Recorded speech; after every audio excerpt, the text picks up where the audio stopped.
C'est depuis en fait que l'affaire Payet a éclaté, a explosé même en Angleterre, que West Ham s'est refait la cerise tout simplement.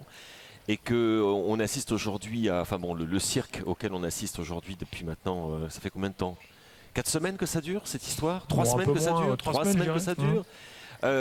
West Ham maintenant vient d'enchaîner 2 victoires très convaincantes et face à des adversaires directs parce qu'ils étaient vraiment engagés dans une lutte pour éviter la relégation. Et les voilà maintenant qui sont à la 10e place du classement. Ils ont battu Crystal Palace 3-0. Ils ont battu Middlesbrough à Middlesbrough par 3-1. Middlesbrough qui était une des meilleures défenses du championnat jusque-là. On voit des joueurs qui reviennent bien, comme Andy Carroll. Bon, vous aurez vu sans doute ce retourné Ouais. extraordinaire. Ce ciseau. Oh, mais c'est une merveille, enfin, Ouais. le geste parfait. Magnifique. Il marque à nouveau. Et ce qui est, enfin pas étonnant, mais ce qui fait très mal, c'est que et Andy Carroll et son capitaine Mark Noble ont grosso modo fait passer le message, et c'est très rare quand tu entends ça de la part de joueurs, c'est que c'est une réaction par rapport à ce qui s'est passé dans le club. Et par rapport à ce qui s'est passé dans la situation de Dimitri Payet.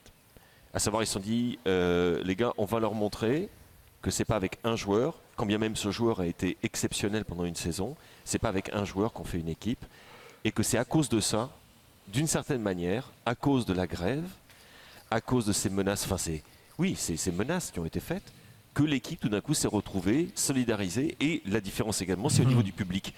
Et ce qui me fait penser, si tu veux, qu'il n'y a qu'une seule victime. Enfin, s'il y a une victime dans cette affaire, c'est pas le club. Le club s'en tire tout compte fait tout à fait bien. Il y a une victime qui s'appelle Dimitri Payet.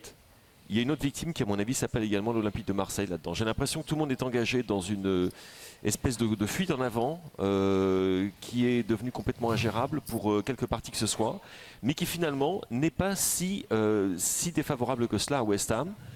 Club qui était mal barré et qui aujourd'hui est en train de remonter la pente. Alors je sais que je vais me faire insulter sur Twitter après avoir dit une chose pareille, qu'on va me dire que Dimitri Payet a le droit d'aller dans un plus grand club si ça le chante, mais absolument. Mais encore une fois, il y a la manière, et la manière est très très mal passée, et en même temps, elle est très bien passée parce qu'elle a permis à ce club de retrouver un esprit d'équipe.